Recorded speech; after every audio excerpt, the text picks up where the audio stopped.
A gente tinha visto no sistema aquela parte de configuração de data, porque a pessoa física ela tem uma data de nascimento que era do tipo local date.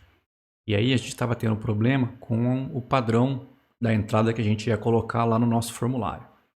Aí alguns de vocês já tinham até pesquisado por fora e encontrado essa solução, colocando essa anotação datetime format. Essa datetime format, a gente vai definir um padrão que eu quero que seja usado para essa data de nascimento. O problema disso aqui não chega nem a ser um problema, mas isso é uma maneira de fazer. Só que aí você tem que fazer o seguinte, em todo o seu sistema, em todo lugar em que você usar um local date, você tem que colocar essa anotação para esse padrão aqui de entrada. Essa é uma maneira de fazer. A outra maneira eu até cheguei a mostrar, acho que na última aula, ou tentei mostrar, e aí deu erro. Mas o erro era eu que estava fazendo o recebimento do parâmetro errado lá no controlador. Mas a outra maneira de fazer, eu até criei um material aqui, é usando formatadores. As nossas aplicações Spring, elas precisam converter strings em objetos e objetos em strings. Então tem que ter essa conversão. Ela recebe dados de um formulário, por exemplo, na forma de string, mas aí na hora de passar para o controlador, ela tem que colocar isso dentro de um objeto. E na hora de a gente mostrar o resultado do nosso controlador, por exemplo, dentro de uma view, o Spring tem que fazer o contrário, ele tem que pegar os dados dos objetos e passar isso para dentro de strings, para a gente poder mandar isso lá para os campos de saída. Para a maioria dos tipos básicos, isso já é feito automaticamente. Mas existem situações em que pode ser necessário explicar ao Spring como que ele vai fazer isso. Principalmente quando a gente envolve a questão da localização nessa conversão. Ou seja, eu quero que uma saída funcione de um jeito aqui no Brasil e quero que ela funcione de outra maneira, por exemplo, nos Estados Unidos ou coisa do tipo. Para isso, o Spring ele tem uma interface, ele já vem no próprio Spring, tá? E os nossos formatadores eles vão ser baseados nessa interface do Spring. A interface é essa interface formatter. Tá? Essa public interface formatter, a gente passa para ela um tipo, porque ele vai formatar esse tipo. E essa interface tem herança dessas duas outras, printer e parser. Então, ela na verdade ela é vazia, ela só tem os métodos que ela herda do printer e do parser. E aí o printer e o parser é justamente para fazer os dois tipos de conversões. Então o printer ele tem esse método print. A ideia é que você passe para ele um valor de um objeto e um locale, que seria uma localização, tá? Para definir formato, por exemplo. E aí, com base no locale e no valor desse objeto, ele vai te devolver uma string, representando esse objeto como string. Já o parser é ao contrário. A ideia dele é que você vai mandar para ele uma string e um locale, e aí ele, com base nessa string, cria um objeto para você e te devolve o objeto. Tá? Então, são os dois métodos que fazem a conversão. Então, esse formatter, todos os formatadores têm que implementar essa interface para poder implementar esses dois métodos aqui. O Spring já tem diversos formatadores prontos lá nesse pacote org spring framework.format. Então, dentro desse pacote number, ou seja, org spring framework format.number, existem três formatadores já definidos lá. Ó. Você tem o number style formatter, currency style formatter e o percent style formatter. Tá? Então é para número, dinheiro e porcentagem. Nesse mesmo pacote ainda tem dentro dele o datetime.standard, que é justamente para fazer essas conversões quando está relacionado a tempo. Então lá dentro existe uma classe, um datetime formatter factory, ou seja, uma fábrica de formatadores de datetime, e pode gerar para vocês esses formatadores no formato que a gente quer. Qual que é o problema? Embora isso aqui exista e tenha na documentação, eu procurei exemplos de como é que a gente pode usar isso no nosso código dentro do Spring Boot. Ou mesmo dentro do Spring normal, se não fosse um Spring Boot, fosse uma aplicação Spring normal. E eu não consegui achar um exemplo que usasse isso. Tá? Então, embora exista, não vai servir para a gente. Ou não vai servir porque eu não dei conta de usar isso aqui. Tá? Nesses casos, o que eu fiz? Eu tinha alguns códigos prontos de um curso que eu tinha feito Aí eu peguei o material e coloquei esses códigos, porque esses códigos eu sei que funcionam. Existem uma série de formatadores que o cara já deixou pronto, que a gente pode simplesmente usar na nossa aplicação. Vamos tentar entender essa bagunça que o cara fez aqui. Ele começou com a parte de números. Então ele criou uma classe abstrata, que ele chamou aqui de Number Formatter. Ou seja, um formatador de número. Tá? Tem que implementar aquela interface formatter. Então lembra, a interface é o que define que vai ter esses dois métodos lá dentro. Então esse meu formatador vai ter que ter esses dois métodos. E aí ele veio e implementou os dois métodos. Ó. Ele criou esse método public string print, ou seja, a versão que devolve uma string a partir de um objeto. Então ele recebe um número e um locale e vai devolver uma string. O que ele fez aqui dentro? Primeiro ele criou um number format, usando aqui um formatador decimal. Tá? A jogada aqui dele foi a seguinte: qual padrão que ele vai usar na hora de fazer a conversão? Ele deixou o padrão ser retornado por esse método pattern. Então ele criou um método aqui que ele chama, passando o locale, e esse método devolve qual é o padrão que ele deve usar na hora de criar o formatador. No final ele faz o quê? Ele pega esse formatador de número e pede para formatar o objeto. E aí retorna isso. Então isso aqui vai transformar numa string e devolver para a gente. A jogada dele aí, a sacada dele foi justamente nesse método aqui.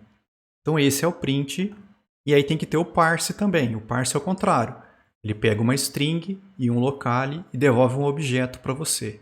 Mesma coisa, agora ele pegou um decimal format. Na hora de criar esse decimal format, ele vai chamar esse método pattern e passar para ele um locale, para depois ele pedir para fazer o parse desse string e devolver um objeto para ele. Aí o esquema é, esse método pattern, ele está definido dentro da classe, mas ele está colocado na classe como sendo abstrato. Então, na verdade, não existe uma implementação dentro dessa classe desse método pattern. Então, esse number format, é por isso que ele é declarado como abstrato. A gente não vai criar, na verdade, number formatter. A gente vai fazer o quê? Vai ter que usar essa classe como base para criar outras. Por quê? Tem vários tipos de números que a gente pode precisar formatar. No exemplo que ele faz, ele fez conversão de inteiros, se eu não me engano, big decimal. Então, olha a jogada que ele fez. Ó. Eu quero um formatador para inteiro. O que ele fez? Ele botou herança naquela classe number formatter. Então, automaticamente, eu já tenho esse método print e eu já tenho esse método parse. O que eu não tenho ainda?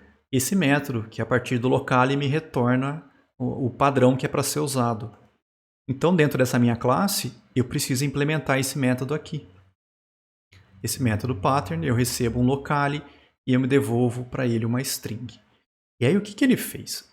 Ao invés de colocar fixo o padrão que ele quer no código, ele podia simplesmente retornar uma string e falar, olha, eu quero esse padrão aqui. Ele está usando um esquema aqui do Spring. Então, ó, eu estou pedindo para o Spring injetar para mim uma dependência aqui, usando o auto-wired, dessa variável ambiente aqui, desse environment. Esse objeto environment, eu não sei se eu expliquei ele aqui, mas ele é um objeto do Spring que guarda informações a respeito do ambiente que seu sistema está rodando. Inclusive variáveis de ambiente. Aquelas variáveis de ambiente que a gente pode definir no sistema operacional, eu consigo pegar essas variáveis de ambiente usando esse objeto aqui dentro da classe. Então ele está indo nesse objeto ambiente aqui, nesse env, e pedindo para buscar uma propriedade chamada integer.format. A ideia então é que o formato que eu quero usar para inteiro não fica fixo na classe, vai ficar numa variável de ambiente ou vai ficar numa propriedade de configuração do meu sistema. Esse segundo parâmetro aqui é o padrão que é para usar se ele não encontrar essa variável, essa propriedade aqui que eu defini. Então, se eu não encontrar, quando você for formatar inteiros, usa esse padrão aqui. Se você encontrar essa propriedade, usa o valor que tiver definido nela. Eu vou mostrar daqui a pouco como é que a gente pode definir essas propriedades na nossa aplicação. Então ele fez um formatador para inteiro e ele fez um formatador para quando receber big decimal. Do mesmo jeito, ó, ele fez herança do método, daquela classe abstrata number formatter, E aí lá dentro eu sou obrigado a implementar aquele método abstrato. Então o método pattern está aqui de novo. De novo, o que ele fez? Ele foi no ambiente em que o sistema está rodando, pediu para buscar a propriedade bigdecimal.format, e aí se tiver a propriedade ele usa o valor dela, senão ele usa o valor padrão.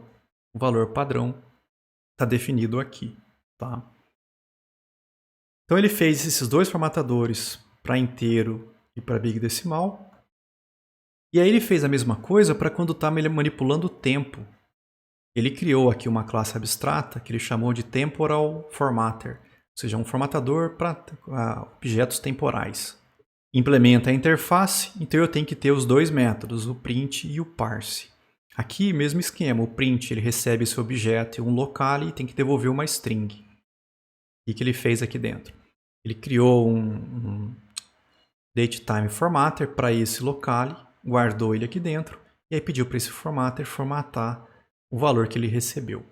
E aí o parse, que é o que a gente tá importante para a gente aqui, ele vai pegar essa string e vai devolver um objeto do tipo do temporal que a gente está usando. Mesma coisa, ele pega um formatter para esse locale e pede para ele fazer o parse. Tá?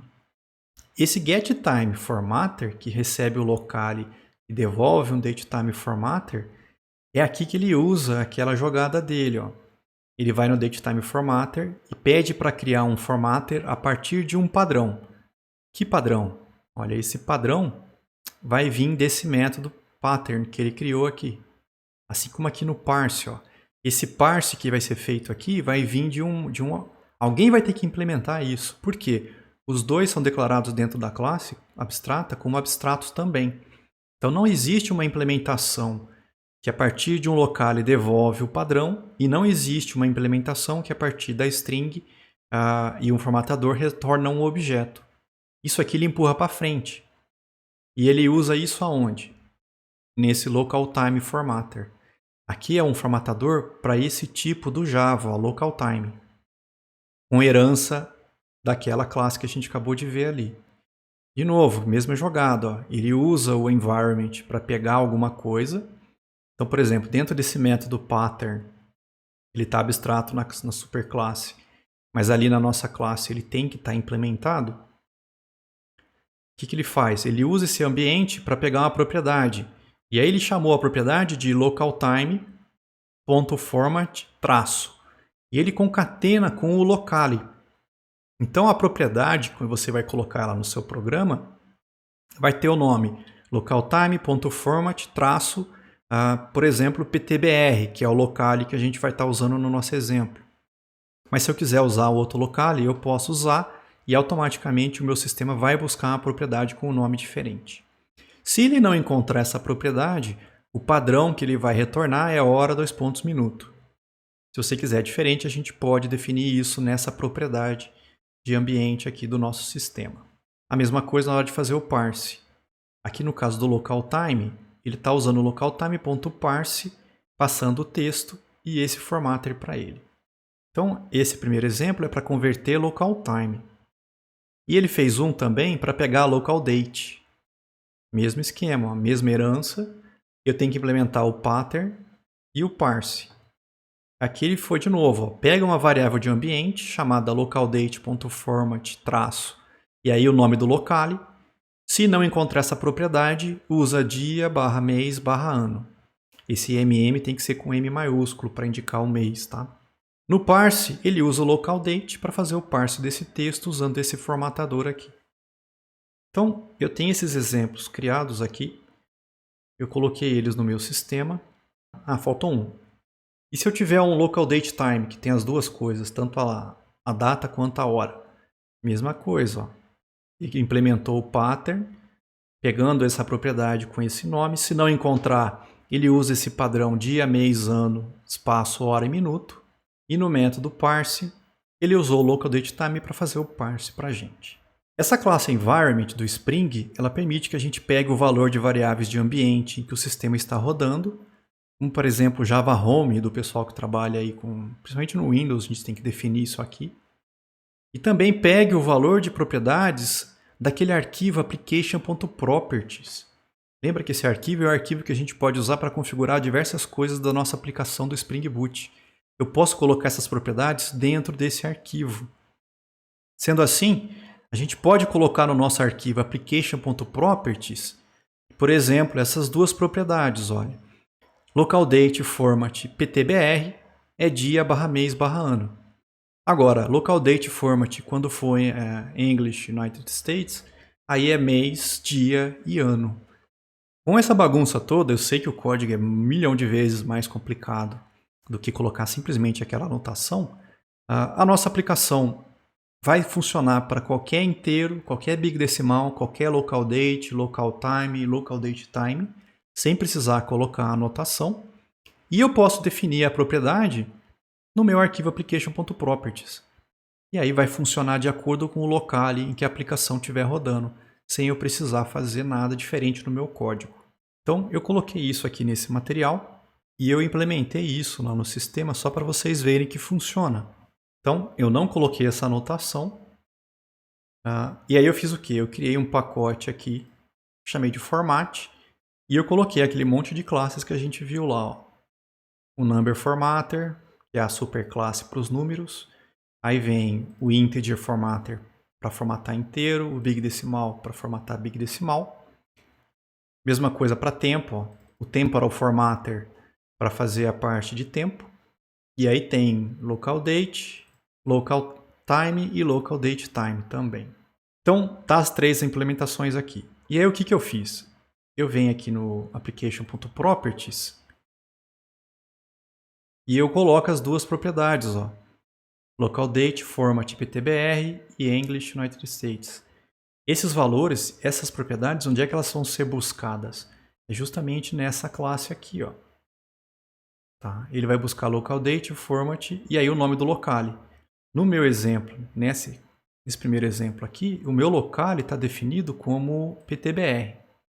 Então ele vai usar o padrão dia, mês, ano.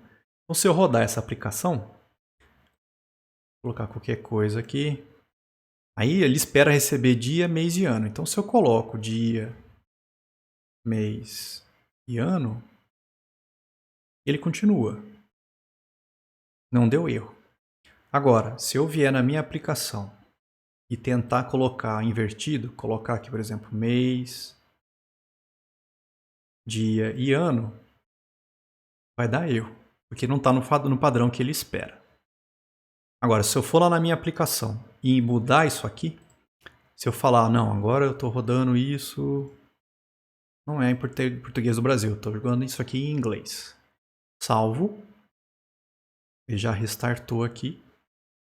Vamos lá de novo agora. Ó, dia, mês, dia e ano, que é o padrão americano. Ele passou. Se eu tentar inverter, se eu tentar colocar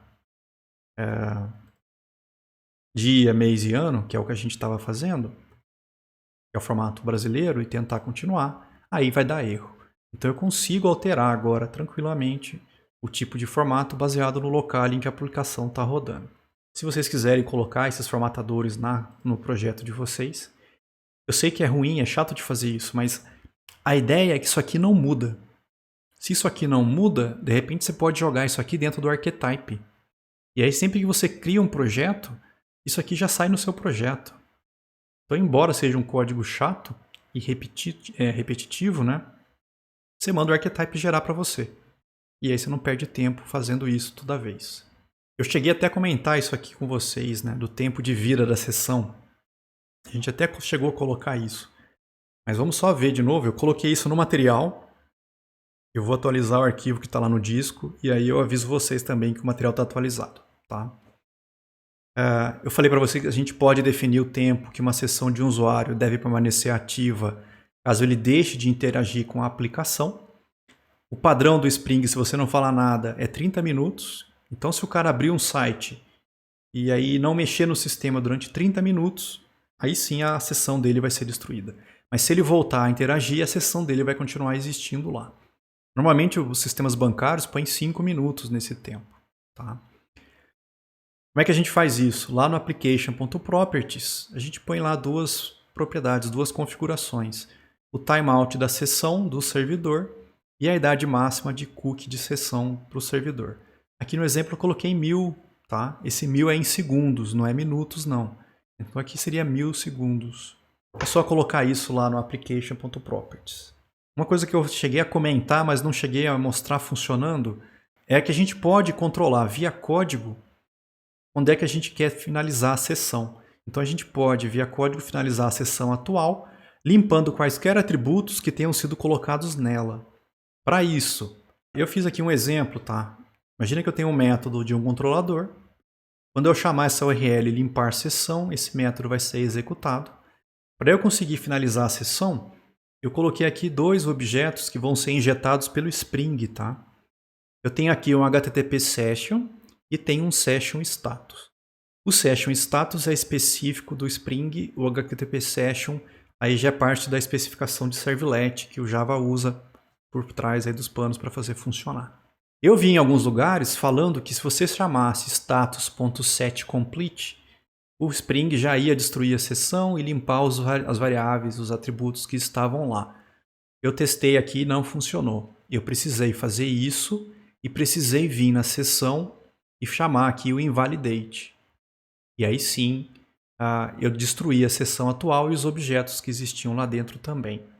Aí no final eu retornei para voltar para o index, para essa view index. Então se eu chamar aqui limpar sessão, a sessão atual ela é destruída. Eu coloquei isso também lá nessa aplicação, só para vocês verem, tá? Então lá embaixo, eu botei para 300 segundos, embora isso aqui a gente não vá testar. E aí eu fui lá no controlador, eu não lembro agora em qual deles. Ah, foi aqui, ó. No próprio controlador do index, eu coloquei esse método aqui, ó, limpar sessão. A ideia é que quando eu chamar limpar sessão, ele vai invalidar a sessão e me voltar para a página inicial. Onde é que eu chamei isso aqui só para a gente testar? Na hora de cadastrar os contatos, eu peguei aquele botão voltar e fiz ele limpar a sessão. Então se o cara estiver cadastrando um contato e clicar em voltar, eu limpo a sessão e volto ele para o index. Só para a gente ver se está funcionando ou não, tá? Então aqui o que vai acontecer? Então é dia, mês e ano, eu vou continuar. Está cadastrando um novo contato, então não existe contato nenhum. Eu vou colocar aqui, ó, por exemplo, celular. Coloca lá o número de celular e eu peço para cadastrar. Isso aqui está sendo guardado na sessão. Vou colocar aqui e-mail, qualquer coisa lá, está na sessão. Se eu clicar em voltar, vamos olhar o código, ó, ele vai chamar o limpar sessão. Então eu clico em voltar. Lembra que tinha celular e e-mail. Ele voltou para a página inicial. Eu vou colocar outra coisa aqui agora. E vou continuar. E os contatos não existem mais. Então agora eu criei um novo objeto pessoa física na sessão. Quando eu fiz essa chamada do limpar, esse código que eu tinha feito lá no controlador matou a sessão. Então aquele atributo pessoa física que existia lá guardando o nome, CPF e data de nascimento e aqueles 2 contatos foi destruído. Aí a minha dúvida era, será que está criando novamente esse objeto? Aí o que eu fiz para testar isso? Eu fui lá na classe que é colocada na seção, que era a nossa pessoa física DTO aqui, ó, e só botei uma mensagem no construtor para mim ver se estava realmente criando. Porque aí a gente consegue acompanhar a execução. Ó. Quando eu rodei a aplicação, vamos ver se eu acho aqui.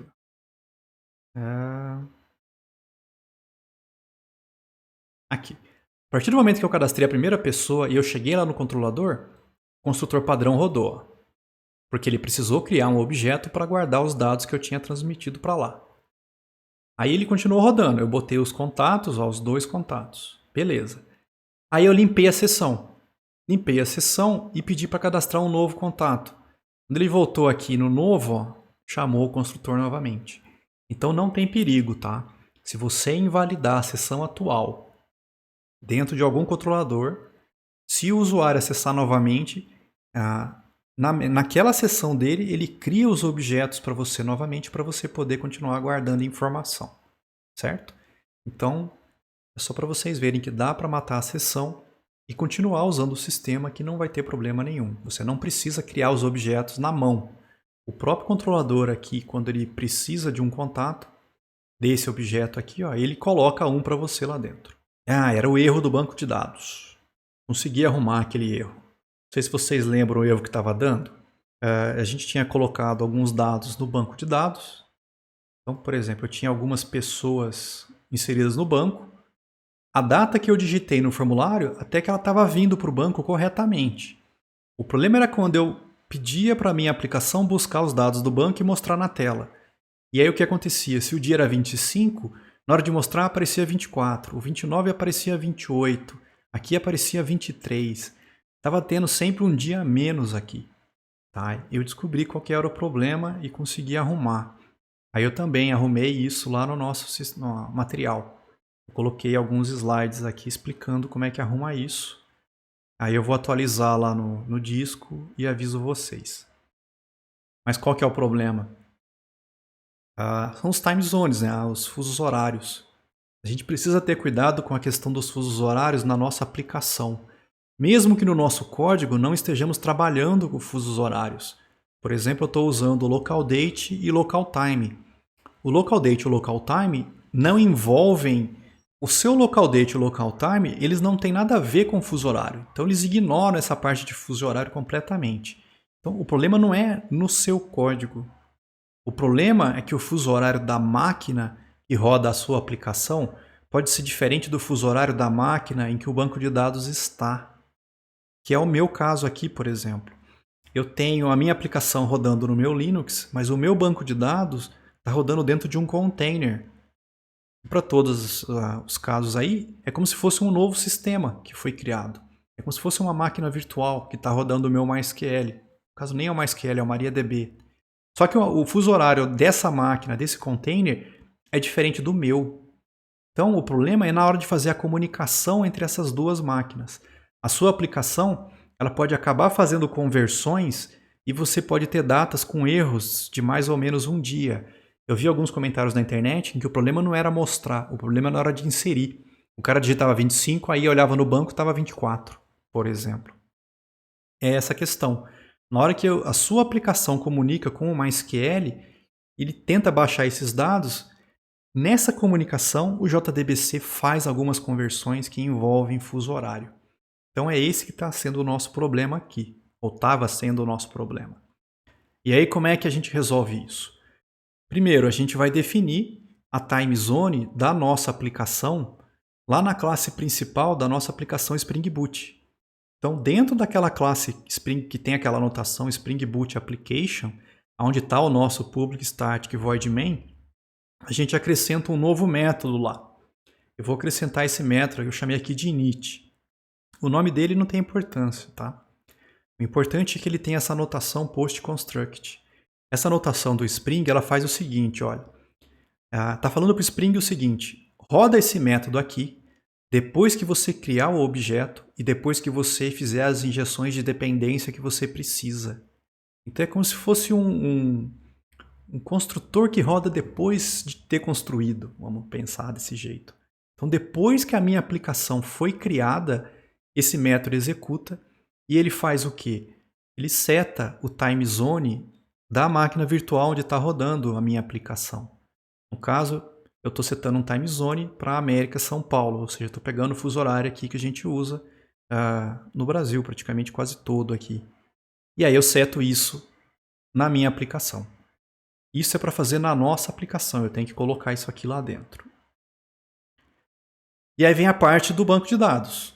Se possível, você tem que configurar a time zone da máquina onde está o seu banco de dados rodando. Tá? Então você teria, na hora de criar aquele container, por exemplo, definir qual é o time zone que você quer dentro daquela máquina. Eu não precisei fazer isso. Eu não tenho certeza se a gente realmente precisa fazer essa configuração da máquina do banco de dados. O que eu fiz, na verdade, foi fazer a configuração do time zone na hora de abrir uma conexão com o banco de dados. E essa segunda parte aqui, ó. A gente vai configurar o acesso ao banco de dados pela sua aplicação lá no arquivo application.properties. A gente vai acrescentar duas configurações. Acrescentar não, na verdade essa primeira já existe, tá? É onde a gente define a URL que vai ser usada para acessar o nosso banco de dados. O que eu acrescento nesse caminho? Nas nossas práticas até agora, a gente parava aqui, ó. Eu falava qual que era o host, qual que era a porta e qual que era o banco de dados. O que eu acrescento na frente disso? Alguns parâmetros para o banco de dados usar na hora de abrir essa conexão e fazer essa comunicação com a minha aplicação. Primeiro, eu vou definir qual é a time zone que eu quero usar. Qual que é a time zone aqui do server que eu quero que ele use. No caso, eu defini a mesma, é a América São Paulo. Então, eu estou colocando a mesma time zone da minha aplicação na hora de fazer a comunicação com o banco de dados. Outra coisa que é importante, eu não quero que ele use o código de datetime antigo, o legado dele. Tá? Então eu botei falso. Isso aqui você tem que obrigatoriamente colocar. Para ele não usar os códigos antigos, ele tem que usar o código novo, senão a gente vai ter problema também. O que mais eu passo para ele? Eu quero que ele use time zone, então eu passo verdadeiro. Use time zone. Esse auto reconnect não é obrigatório, isso aqui não é a parte de time zone. É só para ele tentar sempre manter a conexão com o banco ativa. Por exemplo, se a conexão cair, alguma coisa do tipo, tenta reconectar. Então, o importante é passar o server time zone com o mesmo valor que a gente colocou na aplicação. Não é para usar código legado e eu quero que ele use time zone. Essa segunda anotação, eu achei em alguns materiais o cara falando para a gente fazer a mesma coisa, mas agora explicando por Hibernate qual é o time zone que a gente quer usar. No exemplo que eu fiz aqui, eu não cheguei a testar remover essa segunda configuração. A gente pode, inclusive, testar isso agora.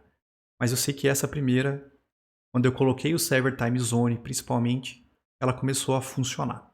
Eu fiz o teste de novo lá na nossa aplicação. O que eu fiz na aplicação? É o que está no material ali, ó. Eu fui lá na minha aplicação, no meu Spring Boot Application, e eu acrescentei o método para setar o time zone. Eu botei uma mensagem aqui só para a gente ver isso aparecer aqui no login, tá? O que mais eu fiz? Eu fui lá no Application Properties, e aí na hora de definir a URL, eu coloquei aquelas informações aqui, ó. Qual é o time zone que eu quero que ele use. Não quero que ele use o código legado. Tá falso. Eu quero que ele use time zones e eu quero que ele reconecte. Essa parte não é obrigatória.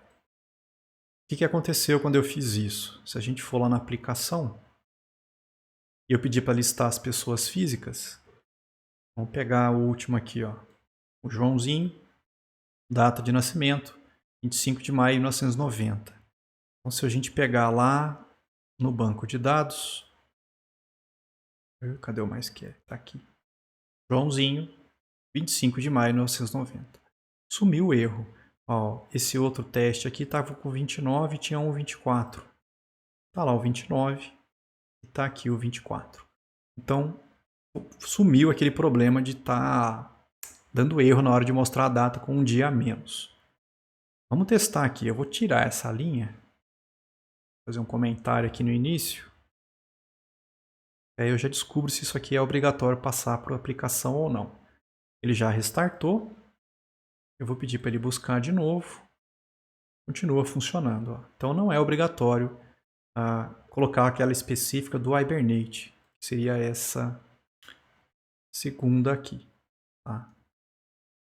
Não é obrigatório colocar. O importante realmente é essa aqui e você definir o time zone da sua aplicação. Então vamos dar uma olhada aqui no Spring Bean Validation, que é a parte de validação dos objetos pelo Spring para a gente. Bom, Bean Validation. Nós podemos fazer a validação de formulários com o Spring MVC usando a API de validação de beans padrão do Java. Então, o Java tem uma API específica para fazer validação de objetos, que é essa JSR 303, que é a mais antiga, e a 380, que é a mais nova.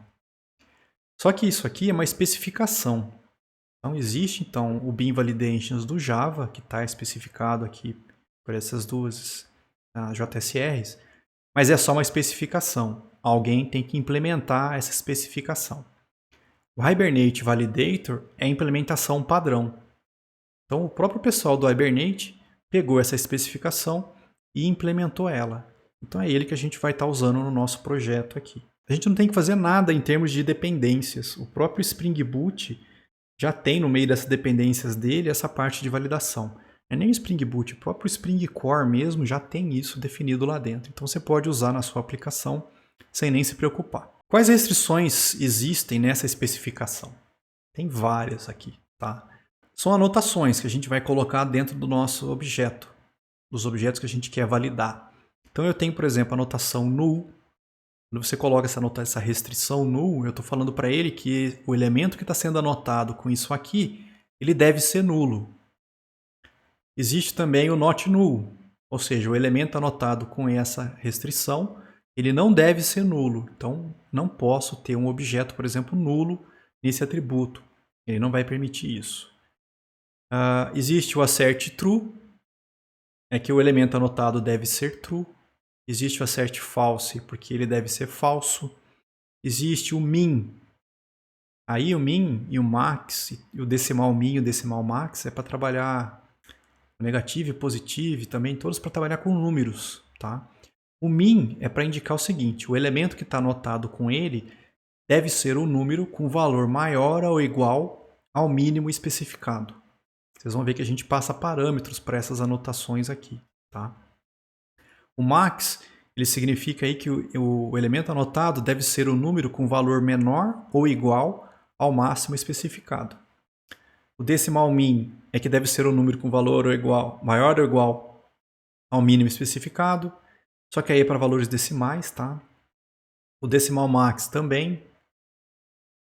Eu botei um asterisco ali porque a gente não usa essas anotações com double e com float. Não são suportados nem o double nem o float. Por quê? O double e o float têm erros de arredondamento. Então eles não funcionam nem com double nem com float, tá? Mas serve para int, serve para big decimal, coisas do tipo. Negative é porque o elemento tem que ser um número negativo. Negative or zero é porque tem que ser negativo ou zero. Positivo e positivo ou zero. Mesmo esquema, tem que ser um número positivo e aqui ele pode ser o zero também. A restrição size é que o elemento anotado deve ter um tamanho entre o min e o max especificados na hora de que a gente coloca essa anotação. Digits, ele deve ser um número dentro de uma faixa especificada. E aí a gente tem dois parâmetros que a gente passa para ele. Esse integer e esse fraction, a gente vai definir qual o número máximo de dígitos que vão ser a parte inteira e o número máximo de dígitos na parte fracional. Past, future, aqui é para envolver tempo. Quando você coloca a anotação past, é que o elemento anotado ele tem que ser um instante, data ou hora no passado.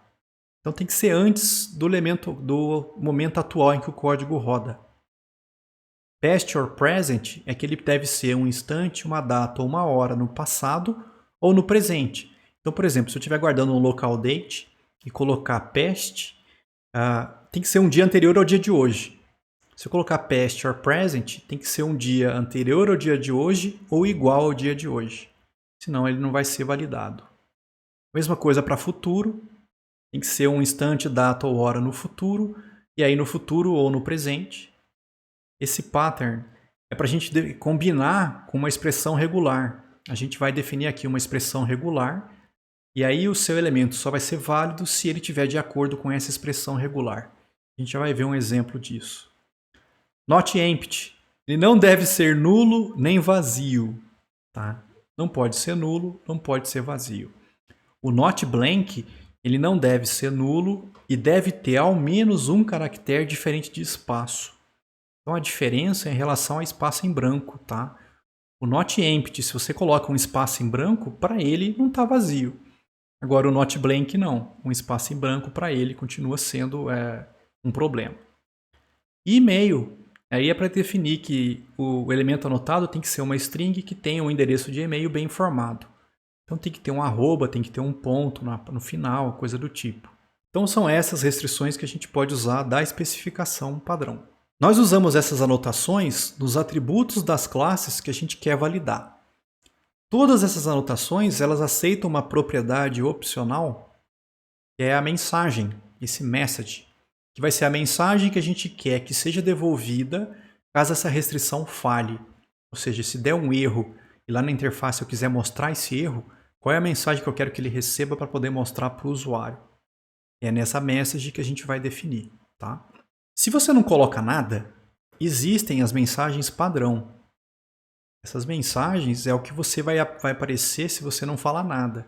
Então, por exemplo, se você estiver usando mínimo e max, se você falar máximo, tinha que ser tanto de máximo. Se você não põe a mensagem que ele vai receber de erro vai ser essa aqui, ó, padrão em inglês, must be less than or equal to e o valor que você colocou.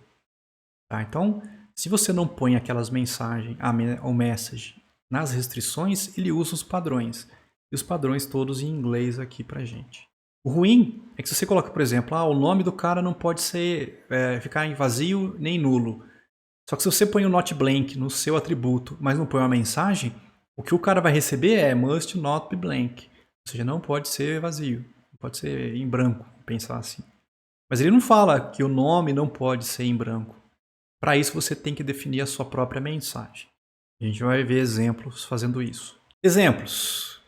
Imagine que eu tenho uma classe e essa classe tem um atributo nome. Só que eu não quero que esse nome fique em branco, esse nome ele é obrigatório. Então eu podia anotar, olha, @notBlank, a mensagem, o nome é obrigatório.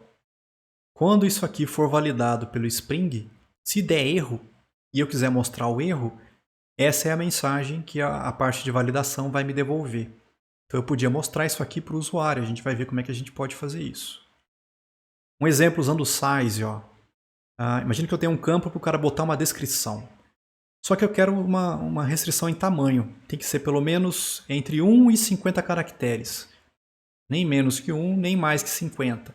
Então eu falo, olha, o mínimo é 1, o máximo é 50 e a mensagem é essa. Ó. O tamanho da descrição deve estar entre 1 e 50 caracteres. Se não for esse tipo, vai dar erro. Se não for dentro dessa restrição, vai dar erro. E-mail.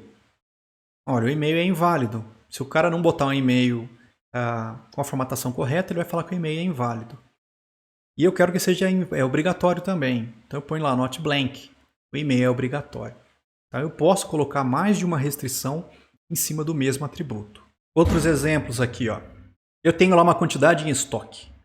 Então é uma entidade que vai ter uma coluna e tal. Isso é o normal, que a gente já viu até hoje. Mas eu quero que tenha validação quando eu for cadastrar essa entidade. Eu botei lá, olha, mínimo.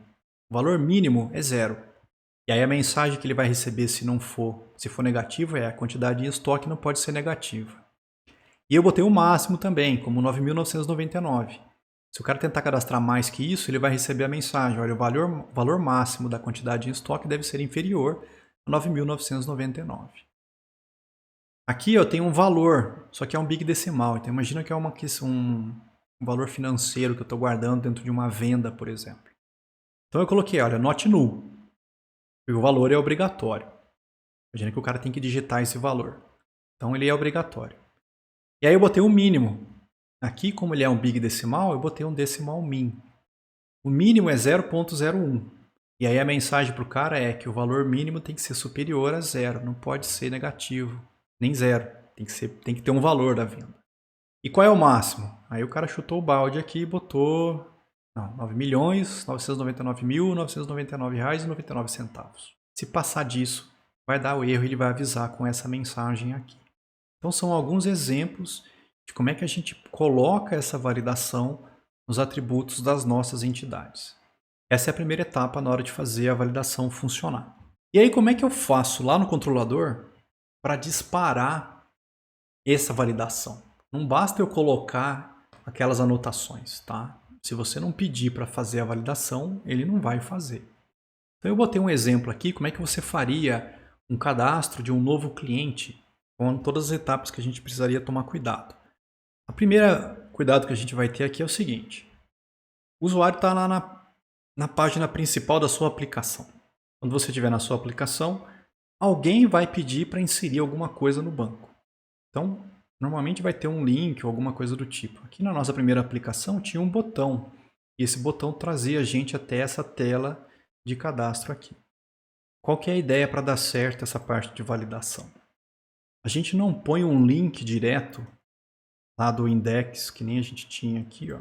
Quando o cara pedia para cadastrar um novo, aqui, esse botão, inserir. Ao invés da gente botar um caminho que já leva ele direto para a página, onde a gente tem um formulário para ele colocar os dados, a gente tem que mudar esse esquema. Eu preciso fazer com que esse botão dispare o nosso controlador. Então aqui no meu exemplo eu botei contatos / novo. Então a ideia é, quando ele clicar para fazer um cadastro, vai ter uma URL que vai chegar no nosso controlador. Nesse exemplo aqui, eu chamei a URL de cliente / cadastrar. Então, quando ele pede para cadastrar um cliente, essa é a URL que ele chama. Essa URL vai chegar via GET no nosso controlador e vai disparar esse método novo aqui. A gente coloca um cliente como parâmetro. Não é que a gente vai estar recebendo os dados de um cliente de um formulário. Não, porque inclusive é um GET que eu estou recebendo, tá? Aqui eu estou pedindo, na verdade, é para o Spring injetar para mim um objeto cliente aqui dentro. Então o Spring vai criar um objeto cliente, não tem informação nenhuma dele, porque não está vindo de formulário nenhum. E aí eu tenho dentro desse método esse cliente para poder trabalhar. E aí o que eu faço? Eu tenho que empurrar esse cara para a página onde vai ser feito o cadastro das informações. Ou seja, vai ter que ter uma view onde ele vai ter os campos para ele preencher os dados do objeto.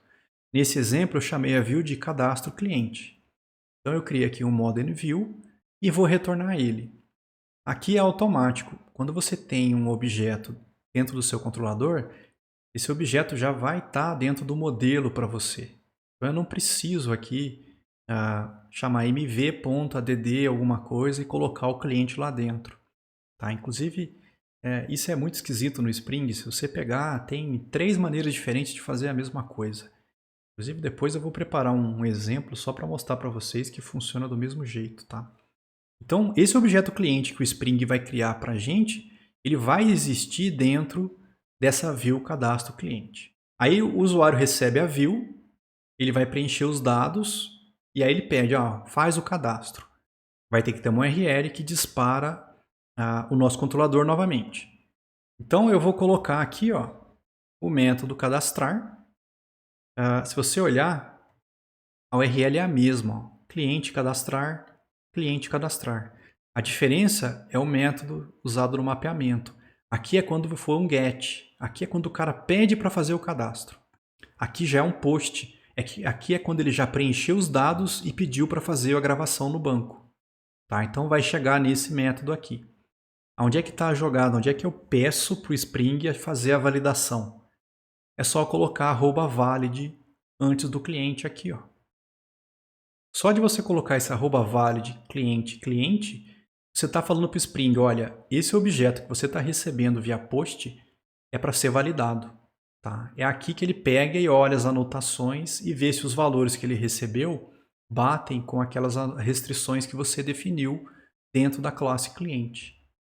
O segundo parâmetro aqui, esse bind result, nossa, esse código está errado, hein? Agora que eu vi aqui.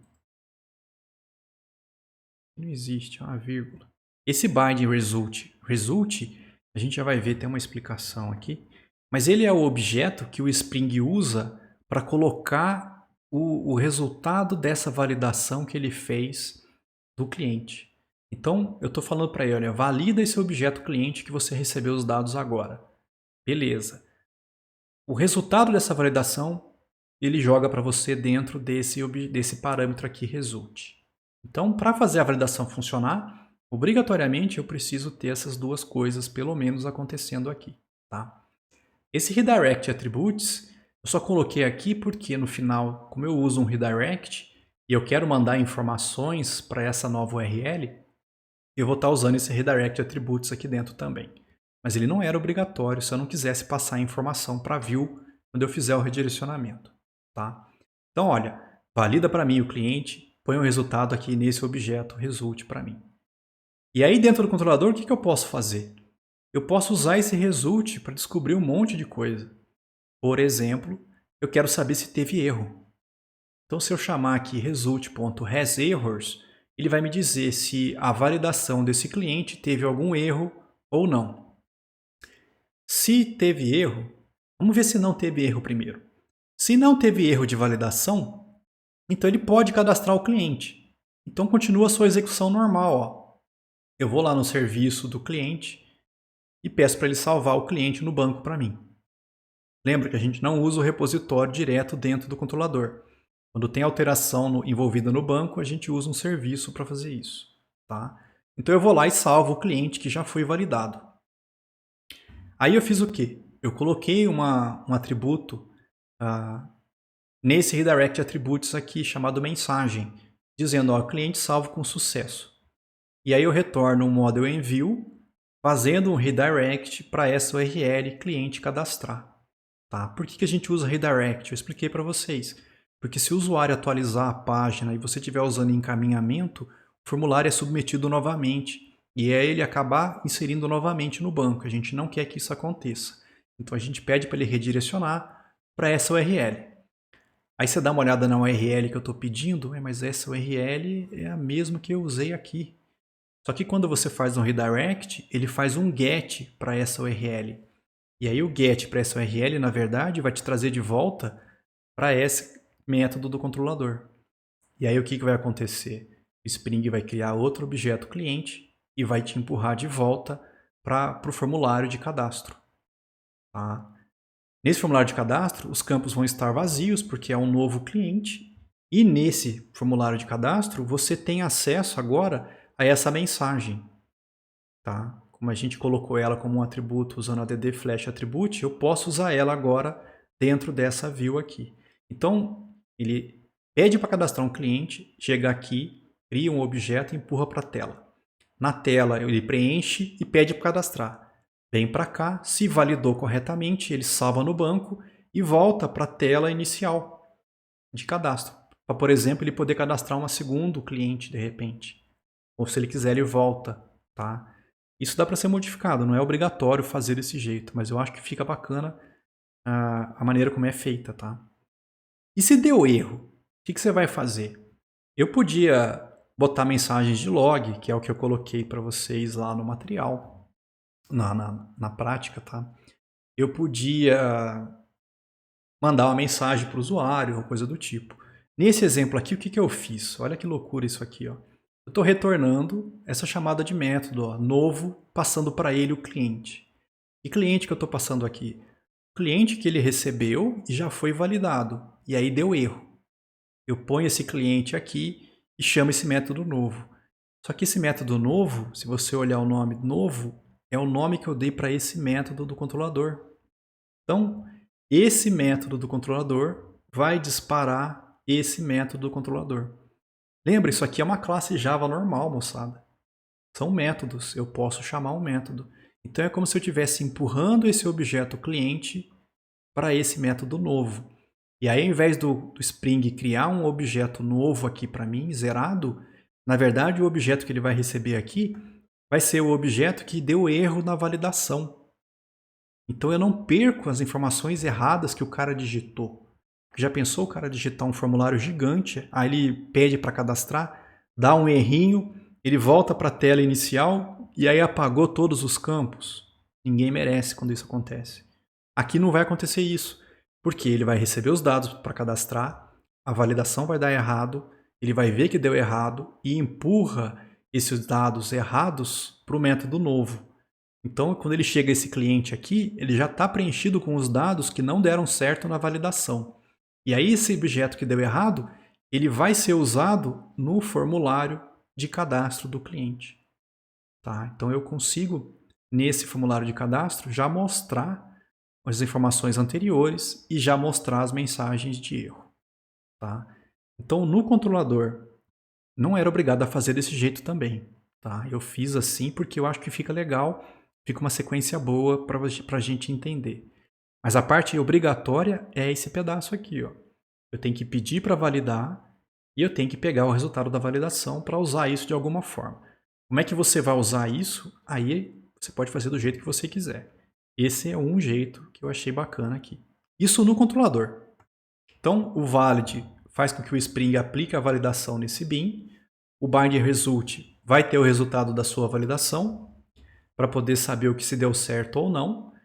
E esse objeto bind result ele tem que estar logo em seguida ao objeto do bind que está sendo validado.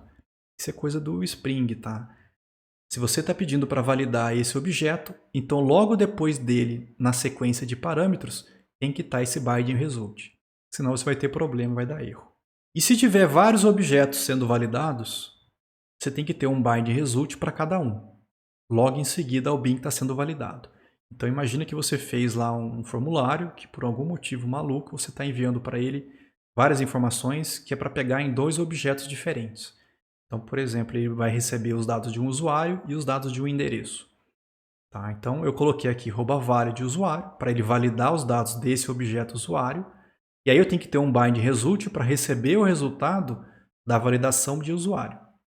Na sequência, ele vai receber um endereço. Eu também pedi para ele validar o endereço. E aí na sequência aqui tem que ter um bind result para o endereço. E aí dentro do controlador você pode usar esses 2 resultados para ver o que deu certo, o que deu errado, e aí responder de acordo com o problema. E na view?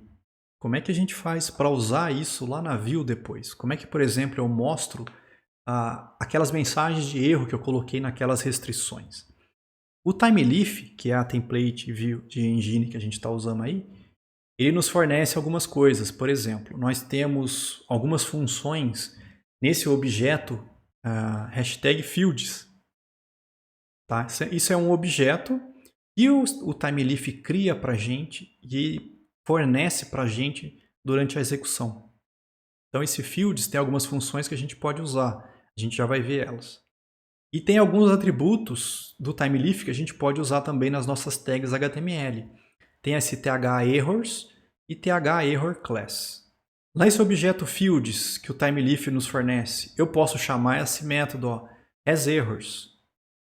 Esse hasErrors ele é uma função aqui desse objeto fields que ele recebe o nome do campo como parâmetro e ele retorna um boolean dizendo se tem erros de validação nesse campo.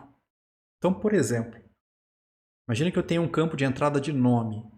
Aqui eu posso criar, nesse exemplo aqui eu criei um span. Esse span ele não vai aparecer sempre. Eu estou usando um TH-if aqui, é uma condição do TimeLeaf. Qual é a condição? Aqui eu montei uma expressão. A expressão que eu quero que ele valide é o quê? Olha, eu estou pegando esse objeto fields e chamando hasErrors e passando para ele o nome de um campo. No caso, o campo de entrada de nome. Ou seja, se tiver algum erro no campo de entrada de nome, esse span com erro vai aparecer na página. Se não tiver erro no nome, essa mensagem do spam não vai aparecer na página. Essa é uma maneira de fazer isso. Outra maneira de fazer. Eu posso ir lá no meu input. Então, imagina que eu coloquei lá o input type text. Qual é o field do objeto? Qual é o campo que eu quero que ele use aqui dentro desse input? Eu estou pegando o nome. Esse nome é de algum objeto. Olha aqui a seleção sendo usada, tá?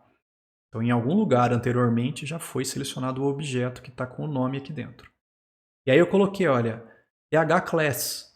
Eu estou dizendo para ele qual é a classe que eu quero que ele acrescente ou coloque nesse input se tiver erro no campo nome. Se for verdadeiro isso aqui, então a ideia isso aqui é uma condição. Ó. Se o TH_fields hasErrors nome for verdadeiro, então ó, condicional ternário aqui, ele vai colocar essa classe nesse input. Agora, se não tiver erro nenhum nesse campo, essa classe erro não vai ser colocada nesse input. Bom, isso para descobrir se tem erro ou não. Então, esse hasErrors é para te dizer se tem erro nesse campo ou não. E se eu quiser acessar os erros agora? Então, eu posso ir nesse objeto fields do TimeLeaf e chamar a função errors.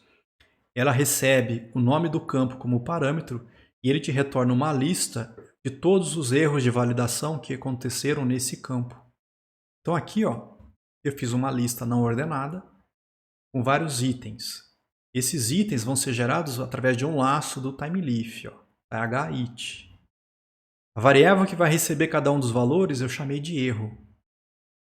E da onde é que ele vai ler os valores? Olha, eu estou indo aqui, ó, uma expressão, pegando o objeto fields, chamando errors para o campo nome. Então aqui é como se eu estivesse fazendo o seguinte, seleciona para mim, me dá aqui, né, todos os erros que aconteceram de validação desse campo nome. Cada um deles vai ser jogado aqui nessa variável. E aí eu joguei esse erro, que é essa variável que eu selecionei aqui, ó, como texto do LI. Então, se eu rodasse isso aqui dentro de uma página na minha aplicação, eu ia ter uma lista e todos os erros iam estar aparecendo dentro de LIs aqui. Todos os erros de nome, tá? Iam estar aparecendo aqui dentro. Então, eu consigo acessar todos os erros que aconteceram para um campo específico do meu formulário. Ao invés da iteração, que é o que foi feito aqui, usando um TH-it, a gente pode usar um atributo th2.errors. Esse th2.errors, ele devolve uma lista de todos os erros de validação para o seletor que você especificou, separados por um BR. Então, por exemplo, aqui ó, eu estou montando um parágrafo, estou usando um TH-if, porque eu só quero que esse texto do parágrafo apareça se tiver algum erro no campo nome do formulário. E aí, o que eu quero que tenha de texto aqui dentro? Eu estou usando esse atributo, th2.errors. E aí, qual é o seletor que eu quero que ele use? O seletor é o nome. Eu estou pegando o campo do nome do objeto atual. Isso aqui vai pegar todos os erros que tiverem nesse campo, vai colocar isso para você como se fosse uma linha e um BR na frente. Próximo erro, BR, erro, BR. E tudo isso vai aparecer dentro desse parágrafo aqui. Então é uma maneira também, ao invés de usar uma iteração para pegar os erros, para você pegar todos eles usando esse atributo aqui também. Tá? Nem sempre é legal porque já vem meio que formatado o HTML para você.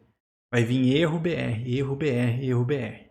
E aí isso pode dificultar o estilo dessas mensagens dentro da sua página. Setar uma classe em um input se ele tiver erros de validação é tão comum que o TimeLeaf criou esse atributo TH-errorClass para facilitar isso. Aplicado em um campo de um formulário, então você pode botar no input, num select, num test-area, tá? Ele lê o nome do campo do atributo name ou do TH-field da mesma tag e aí adiciona a classe definida a essa tag caso o campo contenha erros. Então ele já descobre o name do elemento que você está aplicando ele e já coloca essa classe para você dentro desse elemento. Então ele adiciona essa classe para você. Tem um exemplo aqui, ó, só para vocês entenderem. Então, imagina que eu tinha um input para o cara digitar o nome de um cliente, por exemplo. Então, input type text, thfield asterisco nome, por que asterisco? Porque deve ter um thObject antes dentro do formulário. Tá? Já tinha uma classe que eu coloquei como um pequeno. Então, no meu estilo dessa página, eu já tinha uma classe para esse input. E aí eu coloquei th2.errorClass igual a erro. A ideia aqui é, se na hora que ele validou esse nome apareceu erros de validação, ele vai pegar e vai acrescentar essa classe dentro desse input para você. Então, na hora que ele renderiza isso para você, para o usuário lá no navegador, o que o usuário recebe? Ele recebe o input type text. Como ele já está ligado no TH-field, já vem um ID e um name com o nome do atributo. Então já vem ID nome, name nome. Qual value? É o value que ele está dentro desse atributo nome do objeto. Por exemplo, grossbuilder. E qual que vai ser a classe desse input? Bom, a classe já tinha o pequeno, então já está aqui. E como deu erro, ele pegou essa classe e já adicionou aqui para mim. Então esse tipo de coisa facilita. De repente você quer colocar um estilo com uma borda vermelha no input se der erro. É só você criar o estilo erro colocando a borda vermelha e se der erro de validação, o campo já vai ter esse estilo aplicado automaticamente para você. Se você quiser, você pode mostrar todos os erros de um formulário dentro da sua view. Então, se você for naquele objeto fields e perguntar has errors e passar para ele asterisco, ao invés de colocar um campo do formulário, ele vai te devolver todos os erros. Você pode usar o asterisco e você pode usar all. Esse all também vai devolver todos os erros. E ainda tem um método específico aqui, uma função desse objeto, has any errors. Vai ser verdadeiro se tiver qualquer erro.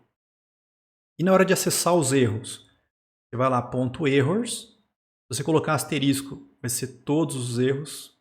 E se você colocar all também, vai ser todos os erros que ele encontrou em todos os campos. Mesma coisa que você chamar essa função all errors. Vai te devolver aqui todos os erros de todos os campos daquele formulário. Exemplo, se eu quisesse mostrar isso. Então, imagina que eu tenho uma lista. Eu fiz um thif. Aqui eu estou perguntando para ele, olha, tem erros em qualquer campo? Se tiver, essa lista ela vai entrar na sua página e aí vai mostrar vários itens usando um laço. Ele vai pegar o quê? Acessar os erros, todos os erros. Cada um desses erros ele põe nessa variável e aí eu jogo essa variável como texto desse LI. Então isso aqui vai mostrar para você dentro de uma lista, dentro de um LI, para cada erro de qualquer campo, de todos os campos de um formulário. Mesma coisa, eu podia fazer diferente. Só que aqui, ao invés de acessar o errors e ter que fazer um laço, eu estou usando o atributo th2.errors. Lembra o que ele faz? Ele monta uma lista, erro, br, erro, br, erro, br. Então, mesma coisa, só vai aparecer se tiver erro em qualquer um dos campos. Aqui eu usei asterisco, aqui eu estou usando o all só para vocês verem. E aí, na hora de pegar os erros, eu quero todos os campos. Então, seleciona para mim de todos os campos do objeto atual. E aqui embaixo eu botei uma div. Essa div só vai aparecer se essa função for verdadeira. Então isso aqui é a mesma coisa que ter feito esses dois ifs aqui de cima. Então são 3 maneiras diferentes de ver se teve qualquer erro. E aqui eu fiz um parágrafo fazendo um laço, pegando todos os erros. Só que ao invés de usar errors, usar um asterisco ou all, eu chamei all errors aqui, que ele vai te devolver todos eles. Isso se você quiser, de repente, mostrar todos os erros direto juntos. Não sei se seria interessante isso visualmente falando. E se você quiser, você também pode mostrar os erros fora dos formulários. Porque esses erros que eu estou mostrando aqui nesses exemplos, é todos acessando um field no input que está dentro de um form. Tá? Tem que estar dentro de um form para você poder fazer desse jeito aqui. Agora, e se eu quisesse mostrar as mensagens de erro fora do formulário? De repente, no meu design da página, eu preciso fazer isso. Então, nesse caso, a gente usa expressões variáveis ao invés de usar expressões de seleção. E aí, como é que fica? Eu podia ter uma div. Essa div, todos esses casos aqui, estão fora do form. Então, imagine que eu tenho um form aqui embaixo ligado a esse objeto cliente. Essas divs não estão dentro do form. Tá? Aqui eu estou falando o quê? Olha, estou pegando todos os erros, mas aqui do qual objeto? Do cliente. Então aqui eu estou pegando todos os erros do objeto cliente atual. Mas eu não quero todos os erros, eu quero só os erros no campo nome desse cliente. Beleza. Aqui eu estou pegando todos os erros do campo nome desse cliente que está ali. Mesma coisa eu podia ter feito aqui, todos os campos, ponto asterisco, ele vai aceitar. Aqui eu estou fazendo condições, if. Só vai aparecer se o teste for verdadeiro. E aí aqui dentro eu estou acessando fields.hasErrors, mas de quem? Do objeto cliente. Ou então do campo nome do cliente. Ou então todos os campos do objeto cliente. Os espaços em branco nos campos não deveriam passar naquelas restrições not null e size. Então, imagina que eu botei uma anotação not null. E aí o cara, na hora de digitar o nome, ele enche de espaço. Mas espaço não tem nome nenhum, cara. Como é que ele vai aceitar isso como objeto? Ou então eu ponho lá que o size tem que ter esses limites. Mas aí o cara enche de espaço no início e enche de espaço no fim. Esses valores com espaços normalmente não deveriam passar nessas duas restrições. Mas o Spring ele não faz essa remoção de espaços automaticamente. Para isso, a gente precisa registrar um editor específico para o tipo string que faça essa remoção de espaços no início e no final das strings e transforme as strings vazias recebidas em null. Então, se você manda uma string que só tinha espaço, ele tira os espaços e te devolve um objeto null para você facilitar na hora de usar isso dentro da validação, por exemplo. A gente pode criar um método. Esse método tem que ser anotado com um initBinder. O projeto de binder, esse binder no caso, moçada, o bind, tá? É quando ele liga um campo de um objeto a um campo de um formulário. Então é como se eu tivesse inicializando alguma coisa relacionada a essa ligação de um campo de um formulário a um campo de um objeto. Só que ele é específico para a parte de dados web, porque eu posso ter esse tipo de objetos também em outras partes do Spring. No nosso caso, eu estou preocupado com web. E aí, o que acontece aqui dentro desse método initBinder? Tá? Existe um editor do Spring, que é o String Trimmer Editor. Esse objeto aqui, ele permite a edição de strings e ele já faz o trim. Esse trim é remover espaços em branco do início e do final de uma string. Ele já faz isso para a gente automaticamente. Tá? A gente cria esse objeto. Esse parâmetro true é justamente para fazer com que ele, caso receba uma string vazia, ele transforme em null. Se você não colocar true aqui, ele não põe null para você. Tá? Normalmente é o que a gente quer, que ele devolva null se a string tiver só espaço. E aí eu tenho que registrar esse editor no data binder da parte web. Então eu vou lá, data binder, register, custom editor. Qual é a classe em que eu quero usar esse editor? Para string. Então eu estou falando para ele, sempre que você for manipular uma string, usa esse editor aqui. Ou seja, ele vai tirar os espaços para mim do início e do fim. Tá? Eu tenho que registrar isso. Só que esse método initBinder com essa notação, se eu fosse usar desse jeito, eu teria que fazer isso em cada um dos controladores em que eu desejasse ter esse comportamento. Então, se eu quisesse tirar espaço das strings em mais de um controlador, eu teria que acrescentar esse método desse jeito em mais de um controlador. Isso não é legal, tá? Repetir código, lembra que é ruim. Então, para não ter que repetir isso, o que a gente faz? Eu posso definir essa informação para todos os controladores. Só que para fazer isso para todos os controladores, lógico que tem alguma configuração extra. Então eu tenho que fazer o quê? Eu preciso criar uma classe, o nome dessa classe não importa, o importante é que essa classe tenha essa notação aqui, ó, controller_advice. É como se fosse um aviso, não é aviso que traduz advice, fugiu o literal aqui, moçada. Bom, eu não consigo traduzir certinho, mas a ideia é, quando você, como se falasse para ele, sempre que você construir um controlador, roda isso aqui para você dentro desse controlador. Tá? Então é mais ou menos isso. Eu estou pedindo para ele, com essa notação, avisando, né, para ele que essa classe vai ter um método initBinder que deve ser aplicado nos controladores da parte web aqui no caso. Tá? Então todos os controladores da sua aplicação, quando você faz essa classe dentro da sua aplicação, vão ter esse método executado e aí vão estar ligando a string a esse editor que tira espaço do início e do fim. Então a gente tem que colocar isso dentro da nossa aplicação. Tá? Lá na prática eu até mostro um lugar para a gente colocar isso. Mas desde que o Spring encontre ele, ou seja, desde que ele esteja no mesmo pacote do Spring Application, ele vai funcionar. Não dá para fazer um campo int ser obrigatório diretamente. Não existe uma anotação que você possa botar uma restrição dentro de um campo int e falar que esse int tem que ser obrigatório. Nesse caso, é preciso que você converta o tipo do parâmetro para integer, para que ele possa receber null.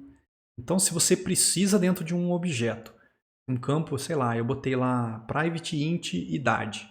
E essa idade o cara tem que digitar, é obrigado a digitar a idade. Então você tem que fazer uma mudança. Ao invés de botar private int idade, coloque private integer idade. Porque aí o Spring consegue, se o cara não preencher, colocar nulo. E aí você consegue fazer a validação dele ser obrigatório ou não. Como é que ele vai colocar null? Aquele initBinder que a gente acabou de definir faz isso. Se o cara receber uma string vazia, por exemplo, ele vai colocar nulo. E aí o nulo consegue ser validado e ver se o cara colocou um objeto aqui dentro ou não. Tá? Então cuidado com int e tipos básicos. Essa especificação que a gente viu, o Bean Validation, com aquele monte de anotação, não tem todas as restrições que a gente pode precisar. Nessa situação de não ter todas, a gente pode criar as nossas próprias validações, tem como fazer isso, só que aí a gente tem que criar uma classe para fazer a validação, a gente tem que criar uma anotação nova para fazer isso. Tá? Talvez a gente veja, botei ali, ó, porque se der tempo eu preparo o material e mostro como é que a gente faz isso. Se não der tempo, aí vocês saibam que dá para você criar anotações específicas para fazer validação de campos para você. Tá? É só procurar que vocês vão encontrar. Ou então você pode usar validações feitas por outros. Por exemplo, eu achei esse projeto da Kaelon, esse Kaelon Stella, e nele tem várias validações novas que a gente pode estar usando, principalmente para português do Brasil. Além dele, eu não vi exemplo não, tá? Usando isso no Spring, mas eu acredito que dê para usar. E eu encontrei também que o Hibernate já tem validações extras que a gente pode usar nos nossos sistemas. Lembra que o Hibernate Validator é a implementação padrão da especificação de validação de beans. E aí, por algum motivo, ele já traz algumas validações extras. E por algum motivo mais maluco ainda, deve ter brasileiro envolvido no projeto, existe um pacote lá, o Org Hibernate Validator Constraints BR, com algumas restrições para português do Brasil. Por exemplo, já existe uma restrição para CPF, para CNPJ, para título eleitoral. Essas 3 restrições já existem dentro desse pacote. Então você pode, num campo de CPF, anotar ele com isso aqui. Põe lá a mensagem que você quer. Se der errado, já está implementado. É só fazer o import e vai funcionar. Então você não é obrigado a inventar uma restrição específica para validar CPF. Tá? Nem CNPJ, nem título eleitoral. Nesse Kaelon Stella tem algumas outras coisas lá. Mais maluco ainda. Específico assim, tem para BR e tem para polonês. Não me perguntem por que no Hibernate tem um pacote específico para português do Brasil e um pacote para polonês. São os únicos específicos que tem lá dentro, moçada. O resto é tudo padrãozão. E aí tem uma prática para vocês fazerem usando isso tudo. Primeiro lá no modelo já está com as anotações. Eu vim aqui no contato. Isso é uma aplicação de contato simples. Ó. Eu coloquei as anotações, as restrições. Então, por exemplo, o nome não pode ser vazio. Tem uma restrição de tamanho. Mesma coisa para endereço. O telefone, ele é obrigatório, então é not blank. E eu inventei aqui um padrão. Inventei não, né? Eu peguei pronto um padrão, usando uma expressão regular. Mas aqui eu estou falando que tem que... Tem não, né? Pode ter um parênteses, e aí viriam 2 dígitos seguidos de um parênteses. Esse parênteses não é obrigatório. Pode ter um espaço ou não entre esses dígitos. Aqui seria o DDD, né? Então, parênteses, 2 dígitos de DDD, fecha parênteses. Não é obrigatório ter isso. E mais? Esse espaço separando o DDD do número não é obrigatório. Então, tem a interrogação aqui. E aí vem o número. Isso pode ser 4 a 5 dígitos, seguidos de um traço ou não, e mais 4 dígitos. Então, aqui ele aceita tanto o telefone celular com o dígito 9 a mais, quanto o telefone fixo, que não tem esse dígito a mais. E aí a mensagem que eu quero que ele mostre, o telefone tem que incluir o DDD e o número. E o e-mail, ele é obrigatório, então not blank, e eu usei o e-mail aqui para ver se ele é um e-mail bem formatado. Essa mensagem está bem ruim, então eu botei uma interrogação aqui, de repente vocês podem pensar numa mensagem um pouco melhor. Então eu anotei isso aqui, eu fui lá no controlador de contatos, quando o cara pede para cadastrar um novo contato. Buscar, novo. Tá aqui. Ele vai disparar esse controlador, vai criar aquele contato e eu vou empurrar ele para essa view. Nessa view é onde tem o formulário para ele preencher os dados do contato. E aí quando ele pede realmente para cadastrar, cai aqui no post. Tá lá, ó. Tem que ser válido o contato. @valid. E o bind result para pegar o resultado. E aí o que eu fiz? Se tiver erro, eu mostrei os erros no login. Tá? Eu avisei então que o contato não é válido e os erros que ele encontrou foram esses. Então esse objeto result não é só para ver se deu erro ou não. Tá?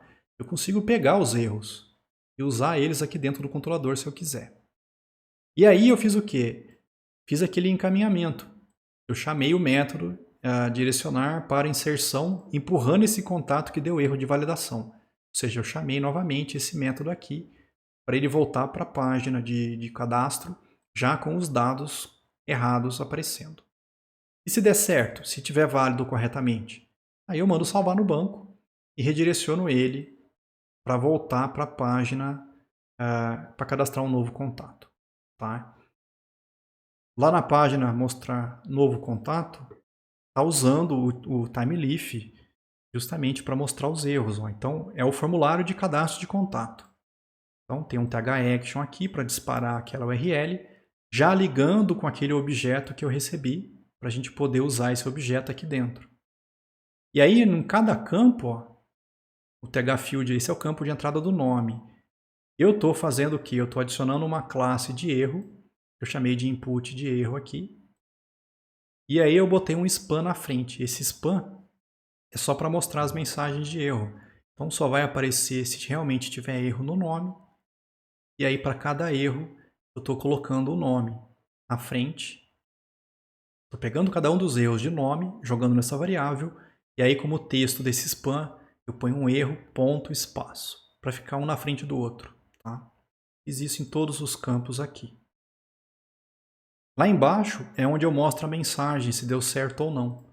Então, de novo, só vai mostrar a mensagem se ela não for vazia nem nula. Então, esse H2 só vai aparecer se existir uma mensagem dentro dessa página. E se existir, eu mostro ela aqui dentro. Esses estilos que eu coloquei aqui, eu defini aqui dentro de Static CSS. Ó. Então, dentro de Static CSS, eu criei uns estilos para a gente ver alguma coisa colorida lá na página, para não ficar tão feio sem graça. Então, tá aqui, ó, o cara clica para inserir, passou pelo meu controlador, já tem um objeto aqui ligado. Se eu pedir para inserir aqui, ó, não vai funcionar. Tá? Ele vai mostrar que o nome é obrigatório, o e-mail é obrigatório, o endereço é obrigatório. Eu já botei uma borda vermelha nos inputs que estão com erro. Isso foi definido aqui no estilo. Ó. Input com erro está com a borda vermelha. Esse visual podia melhorar muito, tá, moçada? Mas já está funcionando aqui. Se o cara digita qualquer coisa aqui dentro do nome, como eu não botei um tamanho mínimo, esse erro já some ó, quando eu tento inserir. Ele passa pelo controlador, o nome está validando, então não tem erro no nome. Mesma coisa, endereço, não tem erro de endereço. Se eu encher de espaço e tentar validar, os espaços são removidos e ele vem falar, o nome é obrigatório. Se eu botar um monte de espaço e o meu nome, ele já está tirando os espaços do início. Tá? O que mais? O telefone, ele tem um padrão, então não basta colocar qualquer coisa. Ele vai falar que o telefone tem que incluir DDD e o número. Então eu tenho que ter 2 dígitos para o telefone. E aí pode ser 4 dígitos. Se você quiser pôr um traço e mais 4, aí ele fica sendo válido. Tá? Podia inclusive ter os parênteses ou não. Tá lá. Não precisa ter esse traço, não precisa ter o espaço. Tudo isso está validando aqui. Se tivesse o 9º dígito, podia estar lá aqui também. Tá? E aí o e-mail, qualquer coisa, @seilá.com, por exemplo. É um e-mail válido. E aí sim, os dados estão ok. Se eu peço para inserir, a validação vai funcionar. O controlador volta na mesma página de cadastro, só que agora ele volta com uma mensagem. Contato inserido com sucesso. Eu botei ela fixa aqui, podia ter um esquema com JavaScript, com timer, dá para fazer muita coisa em termos de visual, tá, moçada? Mas o importante já está funcionando. O H2 só apareceu nesse caso porque tem uma mensagem lá para mostrar. E aí o texto de sucesso eu configurei para aparecer esse verdinho horroroso aqui ao redor. Se eu pedir novamente a mesma página, a mensagem não existe mais, ele some. Tá? E se você olhar no banco, já deve ter uma pessoa física nova aqui. Não é nesse sistema, é nesse aqui. Pessoa física não, um contato novo. Olha lá, ó, com os dados que eu cadastrei. Tá? Então é isso que está na prática, é pegar essa prática nossa, contatos, e fazer isso que eu acabei de mostrar funcionar.